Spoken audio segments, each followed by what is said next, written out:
Well, welcome in to My Dogs Are Barking on MPW Digital, presented by Heath Riles Barbecue. And man, we're so excited for today. We have such a great show in store for you today. Andrew Abadie, the sports editor for Pine Belt Sports, the co-host of the USM Eagle Hour on Sports Talk, is going to be stopping by to tell us about Southern Miss, the very first game for Mississippi State. So very, very excited to get into that. He breaks down a lot of things in this episode about the portal, about Coach Huff, maybe some questions even you have about this team. A lot of those questions are answered in today's episode. So looking forward to that. Looking forward to you hearing that. Always thankful for Andrew. And this is the part of a series we do every year. We did it last season, and you guys really seem to love it before we joined MPW Digital. So now I hope the new listeners will love it as well. But basically, every single opponent Mississippi State has on their schedule, we will interview a beat writer, someone who covers that team, to kind of give a preview, a way too early preview of that game, get to know a little bit about who that team is, kind of the key players to watch out for. And then, of course, the week of the actual game, we'll do another one. But this is just a way too early kind of look to kind of help you out for the summertime. Hey, let's thank our wonderful sponsors. MyDawgsPod is brought to you every single time by our presenting sponsor, Heath Riles Barbecue. Heath Riles, let's see if we can put him in the camera there. Heath Riles is home to award-winning seasonings, rubs, sauces, glazed, marinades, injections. He's created by 2025 Memphis in May Grand Champion and 81-time barbecue Grand Champion Heath Riles. All of his products are trusted by pit masters and backyard cooks alike for great results. Myself, I just now got into this. The best seller that Heath has is the garlic jalapeno rub. And the first time I looked at it, I thought, man, I'm not sure. Like, that just sounds kind of odd, just to be honest. And then I tried it, and I get it. I understand why it is the number one bestseller. So honestly, it's so good on. It's much more than just like a salt, pepper, garlic kind of basic thing you put on a lot of things. I love putting it on my eggs. Like, that's really great. But also as a base for whatever other barbecue rub you want to build on top of there, kind of as a good bark. It's fantastic. You got to try that. And here's the deal: you can get garlic jalapeno rub. You can get all of his rubs and sauces over 15,000 retailers nationwide. Or you can just go to heathrilesbarbecue.com, type in promo code DAWGS10, DAWGS10, all one word, all caps. You can get 10% off. We always thank Heath for being our providing sponsor, our presenting sponsor of My Dogs Pod. And also, hey, look, do you like my hat? Do you like some of the hats that are in the background? Do you like this hat? Well, if you're looking for your new favorite Mississippi State hat, look no further. Hovey Hats provide high quality headwear that will have your friends asking about them. Trust me, it happened to me already. Take a look at their collection of Mississippi State hats at HoveyDryGoods.com, HOVI drygoods.com. Hovey offers limited edition hats in small batches, bringing a fresh look to some of your favorite hats. So grab your new favorite Mississippi State hat at HoveyDryGoods.com. You will thank me later on. They have so many different cool, different designs. I've gotten so many different comments about them. So many different comments about them. So make sure you take a look at that. Also, this episode is being brought to you by our caffeinated sponsor, ARPA's. ARPA's Coffee Bar, located in the heart of the Cotton District, is where you need to go if you're looking for a pick-me-up or if you're just looking for a great meal. ARPA's understands that great food and drinks are best enjoyed in the company of friends and loved ones. Their awesome atmosphere is a special part of Starkville, a special part of the Cotton District. Go in there, grab something delicious, and get 15% off every single time by saying, hey, I'd love the My Dogs Pod 15% off discount. They'll give it to you each and every day. ARPA's is fantastic. And lastly, man, all these Mississippi State baseball players, they're getting a lot of influx and talent, a lot of people from the portal that are coming in, maybe people looking for a new opportunity, a new payday. Some of these guys, they might even end up being rich. But what does it mean to be rich? Maybe it's less about reaching a magic number, more about discovering the magic in life. Skip Langley is your Batesville, Mississippi, Edward Jones financial advisor, serving clients in the area and across the state. Count on him for financial strategies that can help you support a life you love, because the key to being rich is knowing what counts. So contact him today at 662-563-9843, and together you can find your rich. Edward Jones, member SIPC. Let's get to our interview with Andrew Abadie, sports editor for Pine Belt Sports, to talk about Southern Miss and Mississippi State. To have Andrew Abadie join us and hear the sports editor for Pine Belt Sports. He's also the co-host of the USM Eagle Hour on Sports Talk Mississippi. So Andrew knows Golden Eagle sports, football. And Andrew, I'm excited to have this conversation, man, because For Mississippi State fans, Mississippi State starting the season versus Southern Miss is not super uncommon, but this year on paper at least, Southern Miss is a much better football team than they have been in years past. And while it probably didn't surprise you, but it does surprise some Mississippi State fans that there's some kind of nerve wracking things kind of building up. What would you say the vibe is in Hattiesburg for fans coming into this season as opposed to seasons past? Yeah, well, first of all, thanks for having me on. And I think before we get into it, I love the fact that Mississippi State is willing to play Southern Miss in football. I mean, you're really starting to see Division One or let me rephrase, Power Four schools going away from that. And I mean, these in-state rivalries, I think, are the best thing for college sports.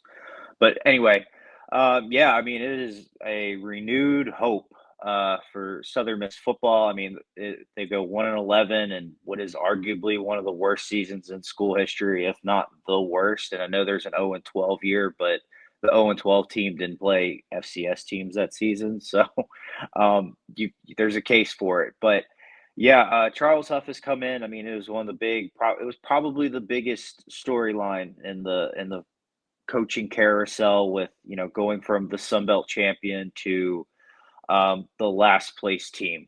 And, kind of writes itself. But, in the day and age of the transfer portal, a lot of things can happen quickly. And I mean, Charles Huff has completely revamped the roster. I mean, there's very few Will Hall holdovers. I mean, there's probably around 20 or so left by the end of the fall or winter portal, and it's probably even less than that now after the second portal. So it is going to be a completely new team, uh, almost from top to bottom, with the exception of maybe one or two players. But yeah, I mean, there is definitely a renewed hope, and I think it's probably going to be one of the stranger opening days for college football, given the situation Mississippi State was in last year with first-year coach Jeff Levy, and just what Southern. Nobody really knows what Southern Miss is going to kind of walk into. I think people suspect they'll be better, which is easy to say, but the real question is, what's their ceiling? Yeah, and one of the things you mentioned is with Huff and the things he's brought in is the portal and all of the different additions that he's brought in, and not a lot of people left over from these past previous years under Will Hall. Is there talk about the portal? Is there some specific players that maybe Mississippi State fans maybe don't know but probably should going into this early matchup? Yeah, I think the headline name is quarterback Braylon Braxton. That was their starting quarterback at Marshall last season. He was the Sun Belt Newcomer of the Year. He took the starting job, I think 8 games into the season, and went 8-0 and accounted for, I think it was like 2,800 yards and almost 30 touchdowns. So I mean, that's big for them. He's brought a lot of their particularly wide receivers and defensive backs from Marshall as well.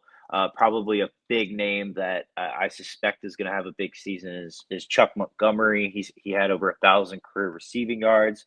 The guy's a veteran, and yeah, I mean it's there's a tons of places to point at. Elijah Metcalf's another guy. Braylon Brown is another big time name. And if you're kind of familiar with Mississippi sports, he had originally signed with Ole Miss out of high school. He's supposed to have kind of a big season for them. So yeah, that's the receiver realm.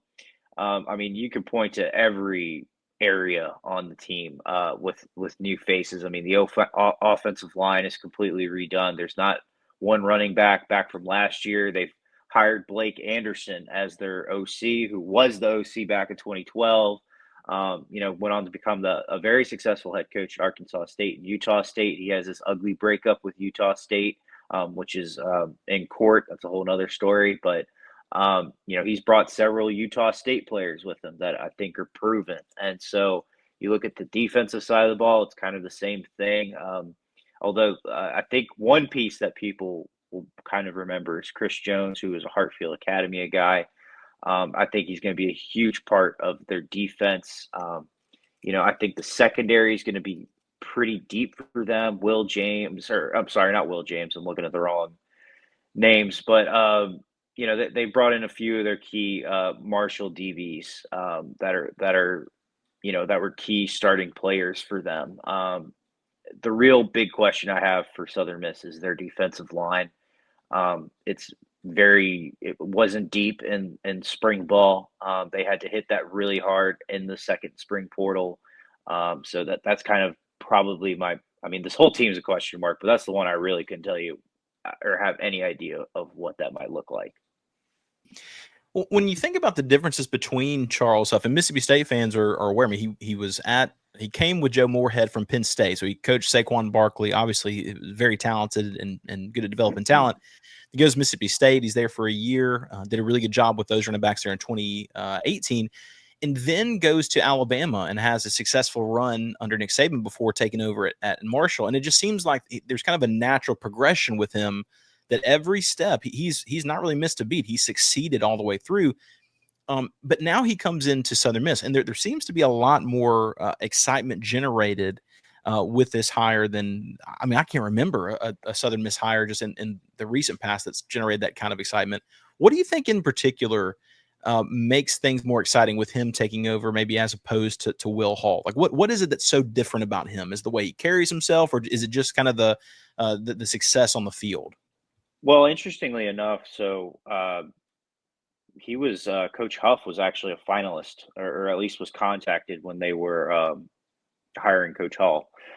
So everything kind of comes full circle. I think and there's two things that are pretty interesting outside of the portal and the noise of leaving the team that won the conference championship. I mean, those two things alone, I think, are plenty of reason why there's so much noise. But he's way. I mean, he couldn't be any more different than Will Hall. I think people kind of got tired of Will Hall's, I guess, rah rah spirit. And Charles Huff is a lot more calculated. They run practice way differently. I mean, there's no music being played at practice. I mean, it's kind of like I don't know, it's like a machine. Kind of the best way to describe it. So I think there is a renewed faith that I think that they know they've got somebody who should be a winner, and is a proven winner. And it's kind of, I guess you're kind of seeing it already, but just how different everything is with Charles Huff. But I would really point to the moves he's made in the portal and just being able to bring over so many Marshall and Utah State players, as well as several other good gets in the portal to Hattiesburg. I think has given people some renewed hope. Yeah, and just a couple more questions for you. When you mentioned some of the players that you mentioned, I'm curious if you think there's a particular one that is going to break out. So when you kind of look at the team and think who is kind of the overall MVP of the team whenever it's all said and done, like is it Braylon Braxton kind of the one since he's at the most important position? Is it Josh Moten over at cornerback? Like what in particular, is there a certain player that you think, man, if I had to bet on someone, I'd bet on him? Yeah, it's hard to say, just because we were really limited at how much we could see spring practice. The spring game was you got to see like 40 plays. That was by no means the final product. I would think the pressure is on Braylon Braxton to be the guy, and at least put up some semblance of the numbers he put up at Marshall. Um, and that's another reason why I'd say that people are excited. There hasn't been a mainstay starting quarterback in quite some time in Hattiesburg. So I would say him on the offensive side of the ball. I mean, it's the offense is going to run through him. He's going to run. He's going to throw it around a little bit more than he would have at Marshall, just because Blake Anderson's bringing a different offense. But it's all going to generate through him more so than you might see with other quarterbacks, since he's a dual guy. I think Chuck Montgomery's a guy, at least at receiver, could be a big deal. I really couldn't tell you what running back's going to look like. They were kind of banged up there this spring, so the guys who are mostly handling the carries probably aren't going to be doing that in the fall, I suspect. On the defensive side, man, it really seems like Chris Jones is going to be their guy in some capacity. Another guy to kind of watch that I meant to throw out there is Josh Moten, who's a cornerback and Marshall transfer. I mean, he was a 2-year starter, 6 interceptions in his career. He's supposed to be the guy in the secondary. So that's kind of my 4 educated guesses. I could be dead wrong on all of them. Well, you mentioned Moden. He's a guy that a lot of Mississippi State fans, because State's very thin at cornerback, that were really wanting, and that being a guy once he entered the portal. And man, he stayed true to Charles Huff's kind of vision for Southern Miss. So that's one player I think State fans are probably pretty envious about not having, but we'll certainly see him on the first week. So speaking of that, we're going to play Finish the Headline. So Andrew, let's fast forward, man. Let's say it's August 31st. It's the day after the game. Finish the headline. Southern Miss beats Mississippi State because. Southern Miss beats Mississippi State because of the transfer portal. I'll give you a headline that I think is going to happen no matter what. X fan base is going to be super, super angry by the end of it. And I say that because if you're Mississippi State, you're going to be more than, I guess, PO'd at the fact that you've lost to Southern Miss. And I think if Southern Miss, I think it's going to be a close game. And I think if Southern Miss loses to Mississippi State, they're going to be angry that they didn't beat Mississippi State. But you know, you don't wish for I could, I'm objective when it comes to these things, but man, I can't imagine how hot Jeff Levy's seat would be if he loses that game. I mean, they're not supposed to lose it. And I do think, if you lose that game, man, like I don't think you might have a coach run out of there faster. And it doesn't matter how many games Southern Miss wins this year. I mean, it's just a terrible look. I mean, if this was a few years ago when a coach is supposed to take 3 or 4 years to build a team and you got to give them a chance, yeah, sure. But in the day and age of the portal and NIL money, that's not supposed to happen anymore. So sorry to hijack your question, but that's some of the headlines I think that's gonna come out. No, I think you're completely right, and I love at the end you mentioned that this is not like it was a couple years ago where you got plenty of time to build up your program because the portal's there. You can flip a team, immediately in theory. And I think Dillingham and Arizona State showed that more than anything. Mm-hmm. Arizona State has been a doormat for a long time. And then all of a sudden took 1 year, I think it was 58 new players in the portal. And all of a sudden they make the college football playoff. And that's remarkable. That's one of the things that might hurt Levy is just the comparison game that's there. But yeah, for Southern Miss, seems like they're kind of playing with house money, man. It's kind of a free shot. First game coming in, and you're right. Mississippi State is kind of on the ropes to start with because of such a disappointing 2024 season. To flip it over on the other side, Mississippi State beats Southern Miss. Why so? I think if I would love to see, and I got to watch him play in the state championships here, but I know they're very high on Camario Taylor. It'd be fun to watch a local kid come out and have a coming out party like that. So for the sake of that, sure. But, again, they beat them because they're supposed to, right? Like that's the theory. But, this is a tough, Mississippi State this is not ideal for them. And it's not just because, they're coming off of a really bad year, but you're coming into a team that you have no film on, and it is a completely different team. You can't even watch Huff's film from Marshall because it's that different of a team. And then you're coming in on the road. And mind you, there's film on your team from all last year. You have a pretty good idea of what Mississippi State's going to do. And yeah, I mean that is I don't envy that because like you said, they're kind of walking into you hate to call day one a trap game, but man, that's a tough one to walk into if you're Mississippi State in the situation you're in. And the pressure is really on for them to really have a much stronger roster. And, I'm kind of been reading into it. I don't quite see it, but again, they're supposed to win this game, right? Well, hey, that's why we have the way too early look at it, man. Who knows what players will develop as time goes on, or as you mentioned, who knows what will happen whenever it actually gets there. That there might be a situation where Camario Taylor kind of takes the reins from the other two guys. The other two guys are kind of showing some regression. Either way, I think Mississippi State fans and Mississippi fans in general want Camario Taylor to be seen. He's such a sensational player. And I have a feeling we'll see him at some point this season, even if it's not the first game. But Andrew, man, thank you so much for giving us some of your time. And where can folks find you? You can follow me on Twitter, Facebook, Instagram. Just search Andrew Abadie. That's Abadie. I'm on all platforms, or you can just look up Pine Belt Sports on all platforms. All MPW digital podcasts are brought to you by our friends at Parish Brewing Company, located in the heart of Cajun country in Broussard, Louisiana.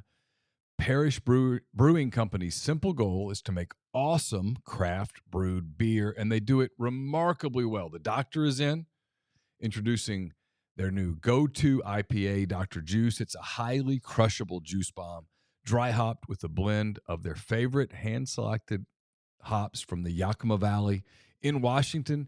Dr. Juice's drinkability is sneaky good, considering it clocks in at 6% ABV. The pour glows a rich cantaloupe hue with a thick frosted haze, soft mouthfeel, an aroma and taste that's full of passion fruit, papaya, and blood orange, making it drink like a glass of freshly squeezed juice. They also have Ghost in the Machine.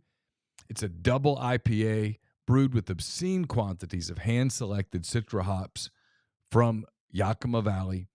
Expect pungent grapefruit flavors and aromas, tropical fruit, less harsh bitterness than most IPAs. Again, it's Parish Brewing Company. Wherever you get your beer, check out Parish. Make sure that you look for them, because any beer that you get from Parish is going to be absolutely outstanding. Thank you from MPW Digital. We're brought to you by Easy Hemp Company. Easy is a hemp-infused sparkling water. It's a guilt-free alcohol alternative, a natural way to relax and unwind. It's all natural. Made with real fruit, no added sugar, low calories, gluten-free. One 12-ounce can of Easy has 3 milligrams of THC. With Easy, it's easy to avoid the gummy scare and control your experience. So change the can, not the ritual. It's easy. Visit EasyHempCo.com to view the Easy Finder to find Easy near you. Easy is Farm Bill compliant with hemp derived from THC, CBD extracts. Easy is for people 21 and older. Enjoy responsibly. Well, we sure do thank Andrew Abadie for coming in and giving us his time, showing kind of the guide of what people are thinking about when it comes to USM sports. And as he mentioned, I mean, there's a lot of positive thoughts going into next season. And I mean, the game's in Hattiesburg, and he and I were talking towards the end there. And at the moment, State is favored by 13.5. And I don't know, man. Even that is just 13.5 is probably the perfect number, because then State can score an extra touchdown at the end and pull it there. But this game might be closer than that. It's just that there's so much influx of talent. And Andrew, he mentioned it and did a good job covering it. But like, USM this is a new offense. This is new players. There's a totally different school that Huff's coming from, and several of these players are coming from. And for State, like, that, there's tons of tape for USM to watch. And I don't know, man. There's a lot that points to pressure being on Mississippi State playing Southern Miss. And I know not a lot of Mississippi State fans want to hear that, but we've covered very thoroughly that State has been in a rut, especially a talent deficient rut. So I don't know, man. I think if you kind of look at it, I would assume, as we sit right here, I would say that Mississippi State should beat Southern Miss, honestly, just from a standpoint of being able to outscore them and being able to put up more points. But I don't.